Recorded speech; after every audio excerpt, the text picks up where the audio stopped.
그 부정적 사고를 하는 어, 부정적 사고든 긍정적 사고든 대부분 우리는 5만 가지 생각을 하는데 그 5만 가지 생각의 90%는 부정적 사고라고 합니다.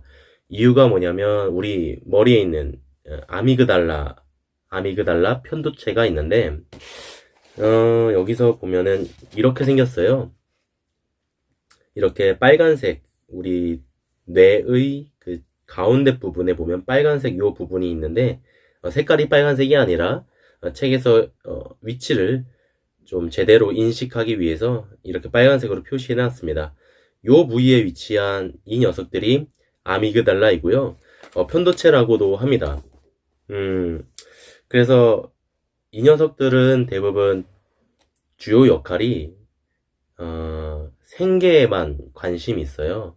그리고 내 어떤 생명에 위협이 되는지 안 되는지 경계하는 것이 이 아미그달라의 기능입니다. 그런데 그래서 이 아미그달라의 그 경계하는 그 DNA 원시 그 호모사피언스 우리 조상님들의 어떤 그 DNA들이 지금까지 내려왔기 때문에 우리가 삶을 대할 때 되게 경계하고 부정적인 사고를 많이 하게 되는 부분이 있다고 합니다. 선조들의 어떤 영향의 어떤 DNA로 그러냐면은 우리가 좀 거슬러 가보자고요. 호모사피언스 시절, 원시인 시절 이렇게 봤을 때 항상 사냥을 하고 이렇게 전쟁을 하러 나가는 부분이 있습니다. 그렇게 사냥을 하러 가야지 생명을 유지할 수 있거든요. 그래서 필연적으로 항상 생명의 위협을 받으면서 살아왔던 거죠. 그래서 항상 아미그달라가 빨간불을 켜고 경계를 하면서 살아왔던 DNA가 현대인에게까지 물려진 게 아닐까 생각이 들고 이 책에서도 그렇게 이야기를 합니다. 그래서 우리는 현대인들이 삶을 살아가면서 저 앞에 있는 사람이 지금 내가 가는 어떤 상황이 환경이 나에게 유쾌한가 불행한가 아니, 유쾌한가 불쾌한가 또는 저 사람이 나를 해하는가 아니면 나를 좋아하는가 이런 기준으로 0.01초 만에 아미그달라는 생명의 위협이 되는지 안 되는지 제가 말한 그 두 가지 기준으로 판단을 한다고 합니다. 그래서 대부분 90%가 부정적인 생각이 일어난다고 하는데요. 우리는 이것을 알 필요가 있고 이러한 것을 알고 대처하는 방법을 지혜롭게 알아서 체득해 가야 되지 않을까 싶습니다. 그래서 이 책에서는 아미그달라를 맨 첫 장에서 설명을 하고 있어요. 자, 그렇다면 우리가 왜 부정적인 사고를 하게 됐는지에 대해서 알게 되었잖아요. 그럼 이것을 어떻게 현명하고 지혜롭게 하는 방법에 대해서 이야기를 해볼까 합니다. 이 책에서는 그 대부분이 그 부정적 사고를 하는 사람들이 있는데 그 사람의 어떤 우선은 1장에서 말한 그 뭐라 해야 될까요? 그 상대의 부정적 생각 싹 날려버리기. 일부에서 상대의 부정적 생각 싹 날려버리기에 대한 예시가 있는데요. 이거는 그거예요. 어떤 알바생에게 꼬장을 컴플레인을 건 어떤 고객의 사례인데요. 한 업체에서 어떤 아르바이트생이 있었다고 합니다. 그 사람의 어떤 몸 상태는 임신을 한 상태였죠. 그런데 어떤 사람이 물건에 어떤 하자가 생겨서 물건을 교환하러 왔다라고 윽박을 지르면서 컴플레인을 걸어왔어요. 그런데 그 임산부인 상태에서 알바를 하는 그 분께서는 그분의 컴플레인을 보았을 때 문제 하자가 없는데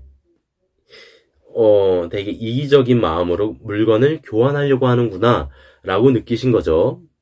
그래서 좀 머뭇머뭇거리면서 좀 안 된다라고 이렇게 이야기를 했습니다. 그랬더니 그분이 막 야 이 X년아 뭐 하면서 욕을 막 하면서 그랬던 거죠. 그래서 그 알바생이 주위에 사람들도 있고 하니까 그 한켠에 있는 사무실로 모셨습니다. 그랬더니 그 컴플레인 걸러 오신 분께서 쇼핑을 하고 온 물건들을 막 집어 던지는 거예요. 심지어 그 만삭이신 임신부인 사람의 배에도 물건을 집어 던지게 되면서 그 알바생이 생명의 위협을 느낀 거죠. 그래서 이렇게 말했다고 합니다. 지금 CCTV가 있고, 지금 손님께서 하시는 행동들이 모두 다 객관적인 증거 자료로 찍히고 있습니다. 행동에 책임을 질 수 있습니까? 이렇게 이렇게 물어보니 물건을 집어 던지진 않은 채로 막 뭐라고 했다고 합니다.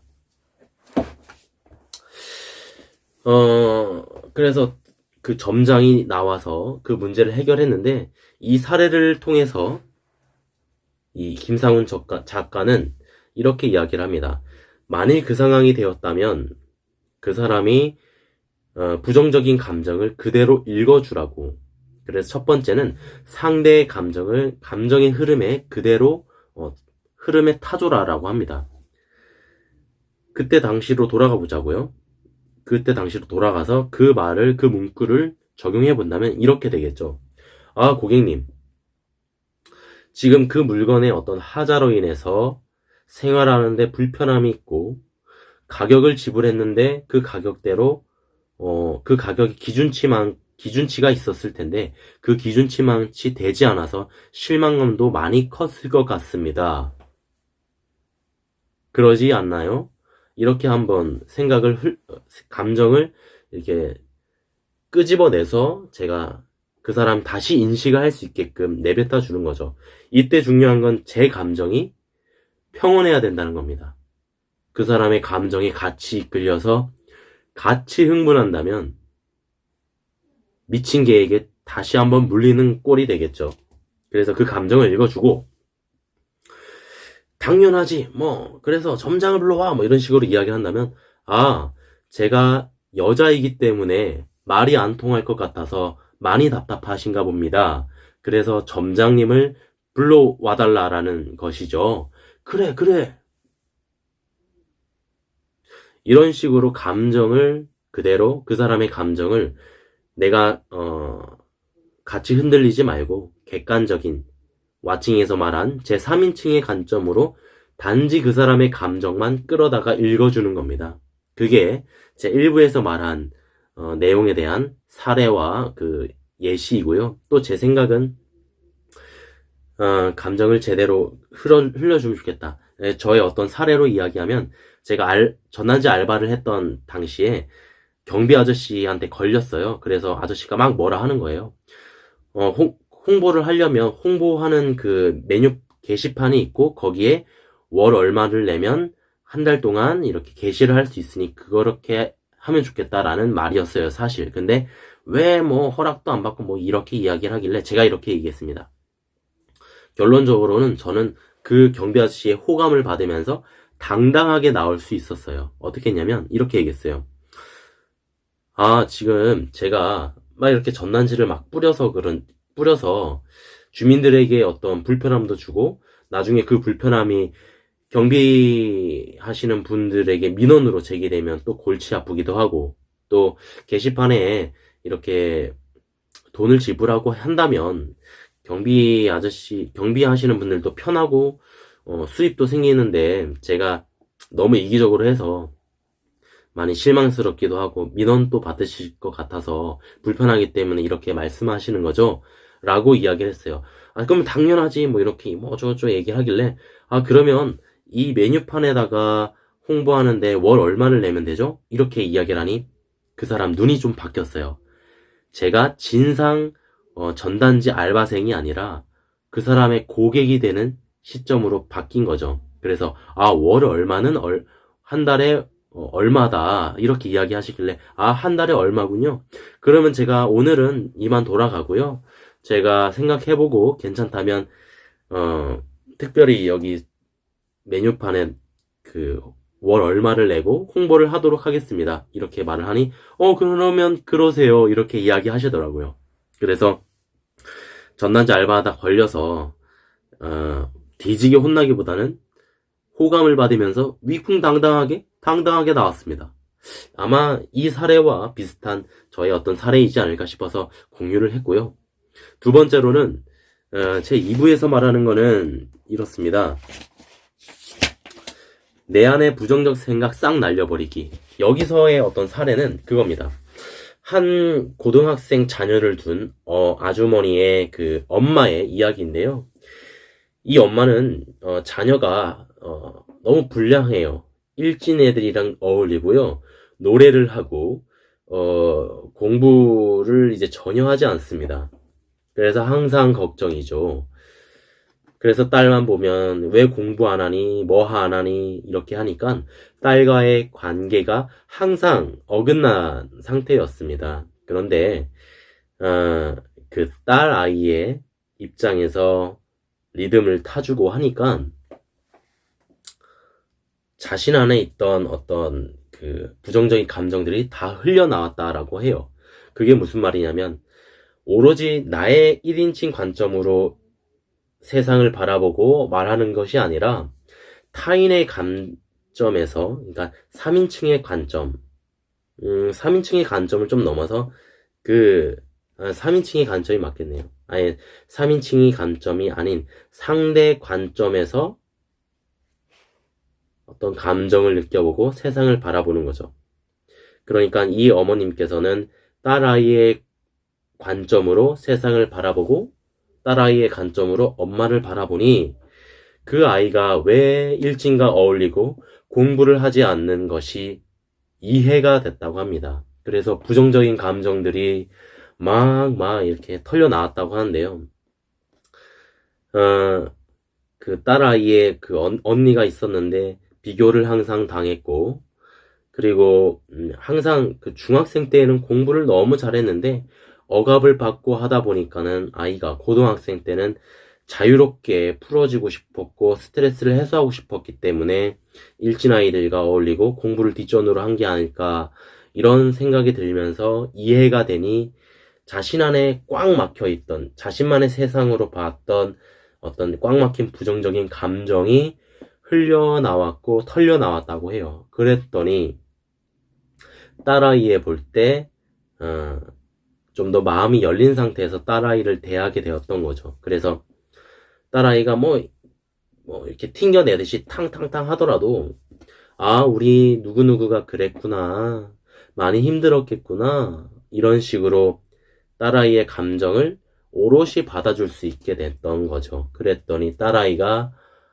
나중에 어떤 기말고사 기간이 있었는데 기말고사 시험을 끝나고 났을 때 성적이 무려 등수가 20등 정도 올랐다고 해요. 상위 클래스까지 올라갔다고 하는데, 이렇듯이 그 내 안의 부정적인 감정을 털어내려면 오롯이 내 관점으로 세상을 바라보는 것이 아닌 상대의 관점으로 바라보는 것이 좋지 않을까 생각이 듭니다.